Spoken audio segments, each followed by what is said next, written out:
Hello, very good morning to all of you. Welcome to my channel NG Medicals. In this video, we are going to see the part 2 of essential care of the newborn. इससे पहले part 1 हम लोग discuss कर चुके हैं. अगर आपने part 1 नहीं देखा है तो प्लीज़ मेरे वीडियोस देख लीजिए. एंड स्क्रीन पे भी मिल जाएगा और ऊपर आपको आई कार्ड पे भी दिख रहा होगा वीडियो. ठीक है, तो पार्ट 1 में हम लोगों ने क्या डिस्कस किया था कि इसेंशियल केयर क्या होती है न्यूबॉर्न की. ठीक है, राइट. तो थोड़ा सा रिकॉल कर लेते हैं. Essential means important. ओके, सो न्यूबॉर्न हमारे लिए बहुत ही इम्पॉर्टेंट है क्योंकि वो एक न्यूबॉर्न है, अपने आप कुछ भी नहीं कर सकता है, तो सारी चीज़ें हमें मैनेज करनी है. ओके, सो उसकी जो केयर है वो बहुत ही ज़्यादा इम्पॉर्टेंट या इसेंशियल है. अब ये जो केयर है ये आपकी दो पार्ट में डिवाइड थी, राइट. एक थी आपकी इमीडिएट केयर और दूसरी है आपकी रूटीन केयर. तो पिछले वीडियो में हम लोग ने इमीडिएट केयर डिस्कस कर लिया था. इमीडिएट केयर का मतलब भी यही निकलता है कि तुरंत जो केयर दी गई. ठीक है, जैसे ही बेबी की बर्थ हुआ वैसे ही आपने जो केयर उसको प्रोवाइड की, that is your immediate care. Okay, अब हम लोग देखने वाले हैं कि भाई हमने इमीडिएट केयर दे करके बेबी को स्टेबल कर लिया है ना. अब रूटीन यानी कि पर डे जो आप केयर दोगे उसको हम रूटीन केयर बोलते हैं. तो रूटीन केयर हम दे क्यों रहे हैं? क्योंकि हमें पता है कि बहुत सारे केसेस ऐसे देखने को मिलते हैं जिसमें बेबी जो है वो 24 आवर्स के बाद या विद इन 7 डेज में उससे कुछ ना कुछ प्रॉब्लम क्रिएट होती है. ठीक है, क्योंकि मदर पहली बार मे बी प्रेग्नेंट हुई हो, मे बी उसको एक्सपीरियंस ना हो कि कैसे बेबी को हैंडल करना है ना. मे बी बहुत सारी ऐसी रिस्क बेबी के लिए आ जाएं क्योंकि बेबी की इम्यूनिटी थोड़ी सी डिक्रीज होती है, राइट. तो 24 आवर के बाद या विद इन 7 डेज, एक हफ्ते के अंदर अंदर may be baby manage environment को ना कर पाए. इसीलिए हमें रूटीन केयर पे थोड़ा सा ध्यान देना पड़ता है. ओके, सो न्यूबॉर्न को जो 24 आवर के बाद या विद इन 7 डेज तक हम केयर दे रहे हैं, that is known as routine care. इसके लिए हमें क्लोज ऑब्जर्वेशन करना पड़ता है. क्लोज ऑब्जर्वेशन हमें क्यों करना पड़ रहा है? क्योंकि ये इंपॉर्टेंट है ताकि हम बेबी के सर्वाइवल रेट को इंक्रीज कर सके एंड उसकी हेल्थ को मेंटेन कर सके. आई थिंक आपको इंट्रोडक्शन क्लियर हुआ होगा. नेक्स्ट हम देख लेते हैं कि ऐसी कौन कौन सी चीज़ें हैं जो कि रूटीन केयर के लिए इंपॉर्टेंट है या हम रूटीन केयर में फॉलो करते हैं. सबसे नंबर 1 आता है आपका वार्मथ. ठीक है, तो वार्मथ मीन्स होता है कि बेबी का टेम्परेचर मेंटेन करना.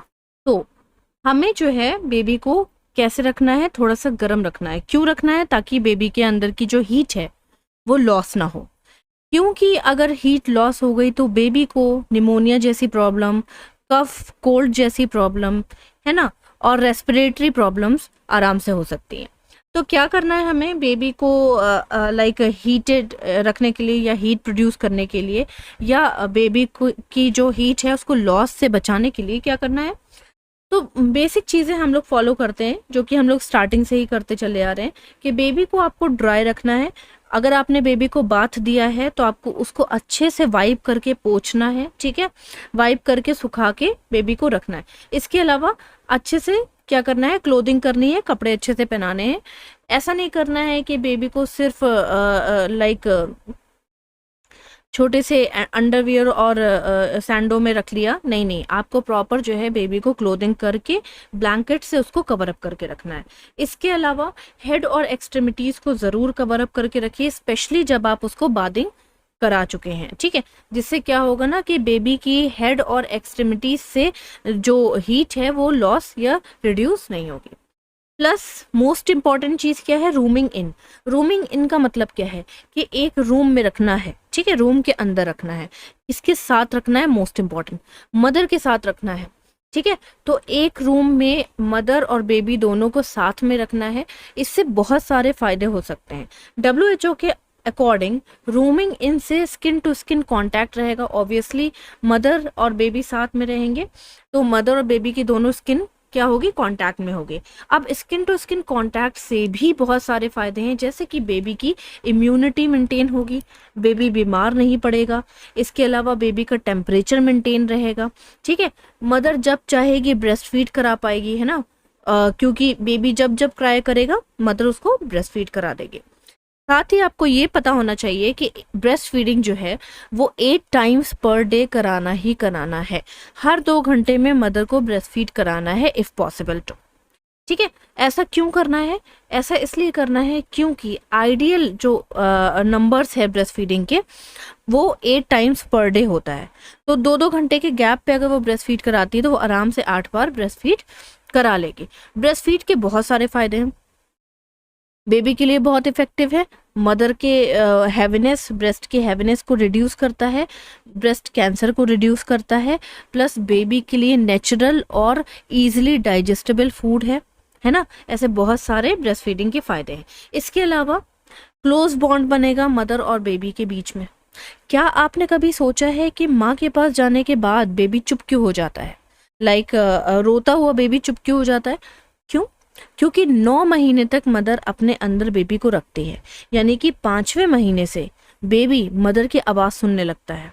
ठीक है, और 6 मंथ से बेबी बाहर की आवाज़ें, अदर लोगों की आवाज़ें सुनने लगता है। ठीक है, तो 5वें महीने से बेबी अगर मदर की आवाज़ कंटिन्यूस सुन रहा है, मदर की स्मेल को सूंघ रहा है, ठीक है, तो जब वो बाहर डिलीवर होता है तो वो उसको सिमिलर लगती है। तो जैसे ही माँ चुप कराती है बेबी तुरंत ही चुप हो जाता है। तो ये एक रीज़न है।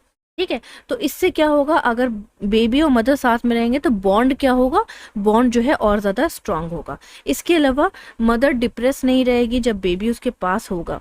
ठीक है, तो मदर जो है अपने बेबी में लगी रहेगी, बिजी रहेगी। साथ ही साथ एक ऑक्सीटोसिन हार्मोन होता है, ठीक है, वो एक तरह का लविंग हार्मोन होता है। तो जब बेबी मदर के साथ रहेगा तो ऑक्सीटोसिन हार्मोन अपने आप ही रिलीज होगा। तो जब मदर के अंदर लविंग हार्मोन रिलीज होगा तो मदर डिप्रेशन से बचेगी, उसको अपने बच्चे पे बहुत ज़्यादा लव आएगा और वो क्या होगा, अफेक्शन होगा। मतलब आप ये कह सकते हो कि मदर जो है वो बहुत ज़्यादा जो है अटैच हो जाएगी बेबी से और दूसरी चीज़ों को नहीं सोचेगी। नेक्स्ट आ जाते हैं ब्रेस्ट फीडिंग। ठीक है, सेकेंड नंबर पे आपका क्या करना है, आपको ब्रेस्ट फीड कराना है। तो आधी चीज़ें तो मैंने आपको बता दी कि आइडियल 8 टाइम्स होता है, पर 2 आवर में आपको ब्रेस्ट फीड करानी ही करानी है। इसके अलावा देखो, अगर मदर ब्रेस्ट फीड नहीं कराती है तो बेबी की जो इम्यूनिटी होगी वो डिक्रीज हो जाएगी। क्यों? क्योंकि मदर के ब्रेस्ट फीड में या मदर के मिल्क में बहुत ज़्यादा इम्यून पावर होती है। जब वो बेबी सक करता है तो बेबी को इम्यून पावर मिल जाती है। ठीक है, इसके अलावा कॉस्ट इफेक्टिव होता है, पैसे खर्च नहीं कर रहा है मदर को, फ्री में, मतलब मदर के पास से ही आ रहा है मिल्क। इसके अलावा वर्क एज अ कॉन्ट्रासेप्टिव। देखो, ये बहुत इंपॉर्टेंट चीज़ है। नेचुरल कॉन्ट्रासेप्टिव की तरह काम करता है एक ब्रेस्ट फीड, यानी कि अगर आप 6 महीने लगातार ब्रेस्ट फीड कराते हो तो आप 10 महीने तक प्रेग्नेंट नहीं हो सकती, भले ही आप बिना कॉन्डम के सेक्स करें। ठीक है, ऐसा क्यों हो रहा है? इसका एक लॉजिकल रीज़न है। इसका रीज़न ये है कि जैसा कि मैंने आपको बताया कि जब मदर और बेबी साथ में रहते हैं तो लविंग हार्मोन रिलीज होता है। लव हार्मोन मतलब ऑक्सीटोसिन हार्मोन। ठीक है, ऐसा क्यों हो रहा है? देखो, जैसे ही बेबी मदर के निपल पे सक करता है, ये बेबी है, ठीक है, और इसने क्या किया, सक किया। यहाँ पे देख लो, मदर के निपल को सक किया। ठीक है, तो मदर के निपल से एक मैसेज जनरेट होता है जो कि ब्रेन में जाता है। ठीक है, यहाँ से एक मैसेज जनरेट हुआ और वो मैसेज कहाँ चला गया, सीधे मदर के ब्रेन में चला गया। ब्रेन के अंदर आपकी एक ग्लैंड होती है, इसको हम लोग पिट्यूटरी ग्लैंड कहते हैं। नंबर्स में ये 2 होती हैं, एक आगे वाली ये वाली और एक पीछे वाली ये वाली। जो पोस्टीरियर यानी कि पीछे वाली पिट्यूटरी ग्लैंड है उसके पास मैसेज आता है कि ऑक्सीटोसिन रिलीज करो। ठीक है, तो ये जो पीछे वाली पिट्यूटरी ग्लैंड है, ब्रेन उसको मैसेज करता है कि ऑक्सीटोसिन रिलीज करो। ये ऑक्सीटोसिन रिलीज करती है। अब ये ऑक्सीटोसिन जो है ये 3 जगह आपके जाता है। एक आपके ब्रेस्ट में जाएगा, दूसरा ये रिलीज होकर के आपके इंटेस्टाइन में जाएगा, तीसरा ये रिलीज होकर आपके यूट्रस में जाएगा। अब मेनली ऑक्सीटोसिन का काम क्या होता है? ऑक्सीटोसिन कॉन्ट्रैक्शंस लाने में हेल्प करता है, यानी कि ऑर्गन को कॉन्ट्रैक्ट और रिलैक्स कराने में हेल्प करता है। जब ये ब्रेस्ट को कॉन्ट्रैक्ट कराएगा, दबाएगा, ठीक है, तो इसके अंदर से मिल्क बाहर आएगा, तो बेबी मिल्क पी लेगा। ठीक है, जब ये इंटेस्टाइन को कॉन्ट्रैक्ट और रिलैक्स करेगा, ठीक है, तो जो आपका स्टूल होगा इसके अंदर, भाई टॉयलेट इसमें भरा हुआ है, स्टूल है, और जब ये दबेगी हिलेगी तो ये स्टूल आगे की ओर शिफ्ट होगा और मदर को कॉन्स्टिपेशन नहीं होगा। तीसरी चीज द मोस्ट इम्पॉर्टेंट, कि जब यूट्रस में ऑक्सीटोसिन जाएगा तो यूट्रस भी अपने आप को कॉन्ट्रैक्ट करेगा, रिलैक्स करेगा, है ना। और हम सभी जानते हैं कि हमको पीरियड्स क्यों आते हैं, क्योंकि हर महीने हमारा यूट्रस अपने आप को सिकोड़ता है और खोलता है। जब ये अपने आप को सिकोड़ता है, खोलता है, तो हमारे यूट्रस की सबसे अंदर वाली जो लेयर है, इसको हम लोग एंडोमेट्रियम लेयर बोलते हैं, जो मैं बना रही हूँ ये सबसे अंदर वाली लेयर है, ये टूटना स्टार्ट हो जाती है। ठीक है, जब ये टूटना स्टार्ट हो जाती है तो ब्लड के फॉर्म में ये वजाइना से बाहर आ जाती है, इसी को हम लोग पीरियड ब्लड बोलते हैं। ठीक है, तो ऑक्सीटोसिन का काम क्या है कि पीरियड्स को लेके आना, ओके, या ब्लीडिंग कराना। तो ये यहाँ पे क्या कर रहा है, ये जो लेयर बन रही है अंदर वाली, इसको तोड़ करके बाहर निकाल दे रहा है। तो जब ये लेयर ही टूट करके बाहर निकल जाएगी तो यहाँ पे बेबी का ग्रोथ एंड डेवलपमेंट नहीं हो पाएगा, क्योंकि हम सभी जानते हैं कि कोई भी बच्चा यूट्रस यानी बच्चेदानी के अंदर वाली लेयर से ही अपने आप को क्या करता है, अटैच कराता है with the help of the placenta. ठीक है, तो ना होगी अंदर वाली लेयर, ना बेबी मतलब आकर के यहाँ पे बेबी का ग्रोथ एंड डेवलपमेंट हो पाएगा, क्योंकि लेयर ही नहीं होगी अंदर वाली। समझ में आ रहा है। इस तरह से आपकी ब्रेस्ट फीडिंग जो है वो क्या कर रही है, वो आपको नेचुरल कॉन्ट्रासेप्टिव की तरह काम दे रही है। आई थिंक आपको क्लियर हुआ होगा। इसके अलावा मदर और बेबी का बॉन्ड इंक्रीज होगा, बता दिया मैंने। इन्वायरमेंटल फ्रेंडली है, मदर के मिल्क से बेबी को कोई हार्म नहीं होना है। इसके अलावा इंड्यूस ऑक्सीटोसिन प्रोडक्शन, मैंने आपको बता दिया ऑक्सीटोसिन प्रोड्यूस हो रहा है। नेक्स्ट आ जाते हैं skin care and baby birth. ठीक है, तो स्किन केयर आपको भाई क्यों करनी है, सिंपल सी चीज है। स्किन एक सेंसिटिव ऑर्गन है आपका, ठीक है, पूरी बॉडी पे स्किन है। अगर स्किन पे इन्फेक्शन हो जाता है ना, तो फिर इन्फेक्शन जो है अंदर भी जा सकता है आराम से, बेबी को जो है हार्म भी कर सकता है। तो आपको मेनली बेबी की हाइजीन मेंटेन करके रखनी है, जो कि आप दो तरह से कर सकते हो। एक आप उसकी स्किन केयर कर सकते हो, दूसरा आप उसको बाथ दे सकते हो। बाथ आपको तभी देना है, ध्यान रहे, जब बेबी का टेम्परेचर नॉर्मल हो जाए। मान लो बेबी के बर्थ के बाद बेबी को अगर फीवर आ रहा है तो आप उसको बाथ ना ही दें, ठीक है।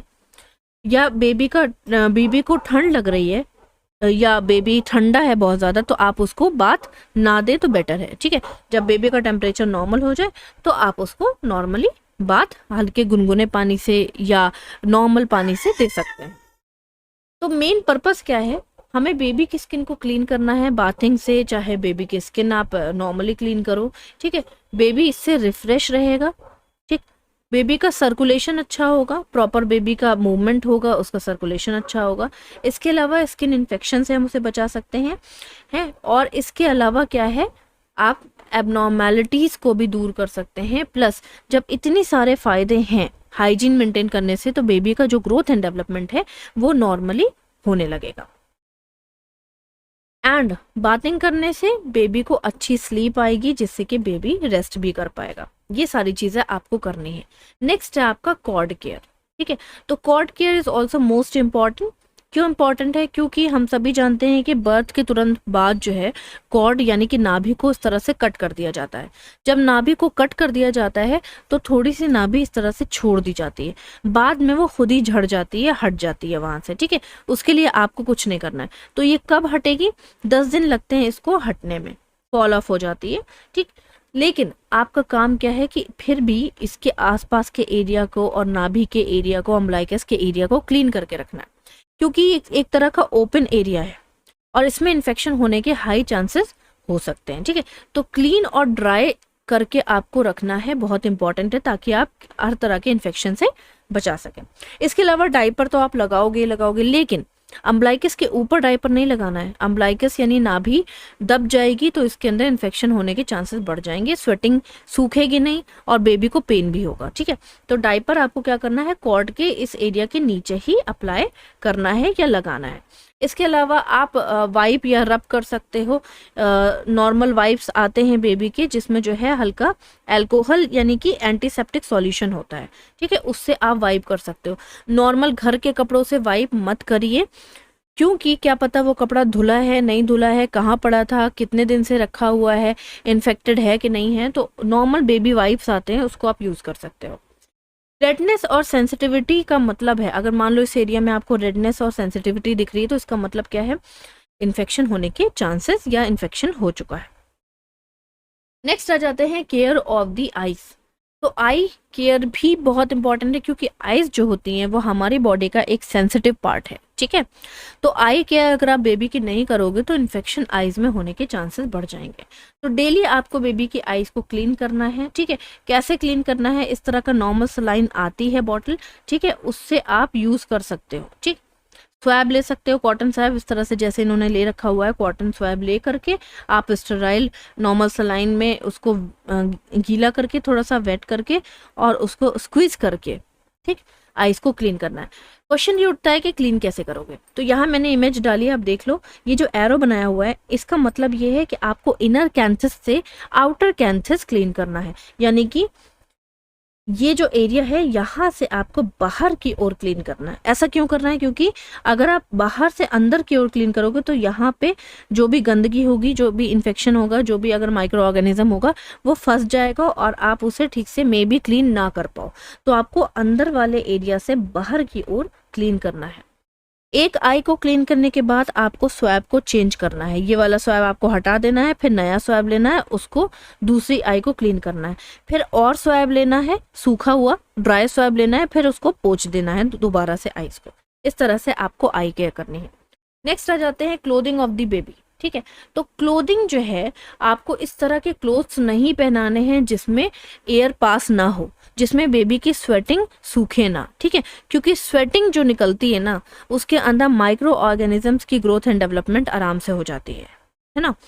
अगर आप इस तरह के सिंथेटिक कपड़े पहनाओगे, पॉली क्रीप कपड़े पहनाओगे, क्रीप कपड़े पहनाओगे, इस तरह के कपड़े, तो बेबी की जो स्वेटिंग है वो अंदर ही अंदर रहेगी, सूखेगी नहीं और बेबी को इन्फेक्शन होने के हाई चांसेस होंगे। तो कैसे कपड़े पहनाने हैं, कॉटन के कपड़े पहना सकते हो, कॉटन मिक्स कपड़े पहना सकते हो, ठीक है। ये सैंडो बनियान वाले कपड़े होते हैं ये भी ठीक होते हैं, ये भी आप इन्हें पहना सकते हो, ओके। इसके अलावा लूज कपड़े पहनाइए, बहुत इंपॉर्टेंट है स्वेटिंग को सुखाने के लिए, बेबी को कंफर्ट रखने के लिए थोड़ा सा लूज कपड़े आप उन्हें पहनाओ तो मच बेटर है। नेक्स्ट आ जाते हैं जनरल केयर की बात करें। जनरली आपको क्या करना है, रूमिंग इन करके रखना है, इसका पर्पस मैं आपको बता चुकी हूँ। जेंटल अप्रोच करना है, यानी कि आराम से बेबी को पकड़ना है, बहुत हार्शली नहीं पकड़ना है, बहुत कस के नहीं पकड़ना है, बहुत टाइटली नहीं पकड़ना है, बेबी को अनकंफर्टेबल होगा, साथ ही वो आपको बता भी नहीं पाएगा, ठीक है। आसेप्टिक टेक्निक यूज करनी है। बेबी को हैंडल करने से पहले, ब्रेस्ट फीड कराने से पहले हैंड वॉशिंग करिए। हैंड वॉशिंग के साथ साथ आपको अपने ब्रेस्ट को क्लीन करना है, निपल को क्लीन करना, उसके बाद ही आपको ब्रेस्ट फीड करानी है। सेंसरी स्टिमुलेशन कराइए बेबी को। सेंसरी स्टिमुलेशन का मतलब क्या है कि ऐसी चीजें करिए जिससे कि बेबी की आईज, बेबी की नोज, बेबी का माउथ, बेबी के ईयर्स, बेबी की स्किन एक्टिव रहे, ठीक है। इससे क्या होगा, बेबी का सेंसेशन स्ट्रांग होगा। इसके लिए आप बहुत सारी चीजें कर सकते हो, जैसे कि टेस्ट के लिए बेबी को ऐसी चीजें चटा सकते हो, खिला सकते हो जिससे बेबी अपना रिएक्शन दिखाए, ठीक है, ताकि आपको पता चले कि उसका सेंस ऑफ टेस्ट जो है वो नॉर्मल है। इस तरह के टॉयज, पहले तो ये टॉयज बहुत ज़्यादा तेज़ वॉल्यूम के आते थे, लेकिन अब के जो ये टॉयज आ रहे हैं कैक्टस टॉय, ये स्लो वॉल्यूम के आ रहे हैं। तो आप आराम से इसको ले सकते हो, बेबी को इसके साथ खेलने दे सकते हो, जिससे कि क्या होगा, बेबी की सेंसेस, जो सेंस ऑफ हियरिंग है और आई की जो विजन है, ये सब स्ट्रांग होंगे। प्लस आप ऐसे इस तरह के टॉयज यूज कर सकते हो जिसमें से आवाजें आए अलग अलग तरह की, और बेबी जो है उसको एंजॉय कर पाए। एंड ऑल्सो बेबी के साथ आपको बातें करनी है, बेबी के साथ आपको खेलना है। ये इसलिए करना है क्योंकि बेबी आपको अच्छे से पहचान पाए, साथ ही साथ वो आपके साथ मिंगल हो जाए और एक्टिव रहे, ठीक है। ये सारी चीजें आपको करनी है। ये हैं आपके सेंसरी स्टिमुलेशंस। देन टेंडर और लव केयर तो आपको करनी ही करनी है, वो बहुत इंपॉर्टेंट है एक बेबी के लिए। नेक्स्ट आ जाते हैं ऑब्जर्वेशन। तो कंटिन्यूस ऑब्जर्वेशन रखना है। अगर हॉस्पिटल में है तो ट्वाइस डेली 2 बार ऑब्जर्व करना है डॉक्टर्स को जा करके, ठीक है। क्यों ऑब्जर्व करना है, ताकि हम कोई भी एबनॉर्मेलिटी डिटेक्ट कर सके। नेक्स्ट आ जाता है एक प्रोसीजर, इसको हम लोग बोलते हैं एंथ्रोपोमेट्रिक मेजरमेंट। एंथ्रोपोमेट्रिक मेजरमेंट में आप लोग को मेनली 4 चीज़ों पे फोकस करना पड़ता है। एक बेबी का birth weight, like weight measure करना होता है, फिर उसकी लेंथ, हेड सर्कमस्टेंस यानी हेड का जो साइज है वो कैसा है, और चेस्ट का जो साइज है वो कैसा है। ठीक है, तो सबसे पहले वेट की अगर बात करें तो 30 ग्राम पर डे वेट इंक्रीज होता है एक महीने में। ठीक है, सेकेंड महीने में 20 ग्राम इंक्रीज होता है पर डे, और उसके बाद थर्ड महीने से एक साल तक आपका बेबी का 10 ग्राम पर डे वेट इंक्रीज होगा। तो ये क्राइटेरिया इंपॉर्टेंट है, इसके अकॉर्डिंग आपको पता चलता रहेगा कि बेबी का जो ग्रोथ एंड डेवलपमेंट है वो नॉर्मल हो रहा है या नहीं हो रहा है। इसके अलावा लेंथ की अगर तुम बात करोगे तो लेंथ जो है, एवरेज लेंथ जो है वो बेबी की वो आपके 18 से 22 इंच होती है। ठीक है, तो आपको एवरेज इसकी लेंथ देखते रहना है, पता करते रहना है कि क्या आपका बेबी नॉर्मली ग्रोथ कर रहा है, उसकी लेंथ बढ़ रही है कि नहीं बढ़ रही है। ठीक है, इसके अलावा अगर आप इसको सेंटीमीटर में देखना चाहते हो तो ये 46 से 56 सेंटीमीटर, अगर इंच को सेंटीमीटर में कन्वर्ट करोगे तो 46 से 56 सेंटीमीटर अप्रॉक्स आपको देखने को इसको मिलेगी। ठीक है, हेड सर्कमस्टेंस की अगर हम बात करते हैं तो एवरेज जो हेड का साइज है, मतलब हेड सर्कमस्टेंस है, हेड को आपको कैसे मेजर करना है, आईब्रो के ऊपर से मेजर करना है, आईब्रो के नीचे से मेजर नहीं करना है, और पूरे हेड को सराउंड करके मेजर करना है। टोटल कितना आएगा, 33 से 35 सेंटीमीटर आएगा, या इंच में देखोगे तो 13 से 14 इंच आपको देखने को मिलेगा। ठीक है, इससे क्या फायदा है भाई, क्यों कर रहे हैं, इससे ये पता चलेगा कि बेबी का हेड एबनॉर्मल तो नहीं है, उसके अंदर वाटर तो नहीं भरा है, या बॉडी से हेड का जो लिंक है वो नॉर्मल है कि नहीं है। ठीक है, तो बेबी की हेल्थ को पता करने के लिए हम हेड सर्कमस्टेंस देखते हैं। उसी तरह से चेस्ट सर्कमस्टेंस भी हम देखते हैं। तो एवरेज इसकी रेंज क्या है, 30 से 33 सेंटीमीटर, 12 से 13 इंच। देखो ज़्यादा फर्क नहीं है, 13 से 14 इंच जो है वो हेड का सर्कमस्टेंस है मेजरमेंट, और 12 से 13 इंच जो है सिर्फ 1 इंच कम है, देख लो। ठीक है, वो है आपका चेस्ट का। और 1 ईयर में जब बेबी 1 ईयर का हो जाता है तो हेड सर्कमस्टेंस और चेस्ट सर्कमस्टेंस इक्वल हो जाते हैं। ठीक है, फिर 2 centimetre smaller than the head, 1 to 2 centimetre head से छोटा होता है आपका चेस्ट सर्कमस्टेंस। कैसे मेजर करना है, निपल लाइन से मेजर करना है। यहाँ पे देखो at the nipple line, nipple line से मेजर करना है, सराउंडिंग में आपको लेकर के जाना है और मेजर कर लेना है। इसके अलावा इम्यूनाइजेशन बहुत इंपॉर्टेंट है, जैसा कि बाय बर्थ, जैसे ही आप ड्यूरिंग बर्थ या आफ्टर बर्थ, जैसे ही आप बर्थ हो जाती है बेबी की तो आपको वैक्सीनेशन कराना होता है। कौन कौन सी वैक्सीनेशन, BCG ट्यूबरक्लोसिस के लिए, 0 dose OPV that is oral polio vaccine, या आपकी जो है पोलियो को रिड्यूस करने के लिए, पोलियो के रिस्क को हटाने के लिए। देन हेपेटाइटिस को हटाने के लिए हेपेटाइटिस B की वैक्सीन आपको एडमिनिस्टर करानी है। इसके अलावा आप 6 मंथ में, ठीक है, डोजेस, इसके अलावा आपको 6 मंथ में, 1 मंथ और 6 मंथ में आपको बूस्टर डोज लगवाने। फॉलो अप केयर की अगर बात करें या एडवाइस की बात करें तो इन्फेंट को फॉलो अप केयर कराते रहना है वंस एवरी मंथ। ठीक है, हर मंथ आप ला सकते हो अगर बेबी को कोई प्रॉब्लम आ रही है तो, नहीं तो अगर मैक्सिमम आपको गैप देना है तो 3 मंथ का आप गैप दे सकते हो, उससे ज़्यादा आप गैप ना ही दें। ठीक है, उसके बाद आपको 1 ईयर में लेकर के बेबी को आना है। तो ये थे आपके routine care. If you are having any doubt please ask me ना कमेंट बॉक्स। आपके लिए मैं बहुत कंसाइज कंटेंट बनाती हूँ और बहुत इफ़ेक्टिव कंटेंट बनाती हूँ। ठीक है, तो कोई वीडियो अगर चाहिए तो आप मेरे कमेंट बॉक्स में कमेंट भी कर सकते हो। Till then bye bye, take care, have a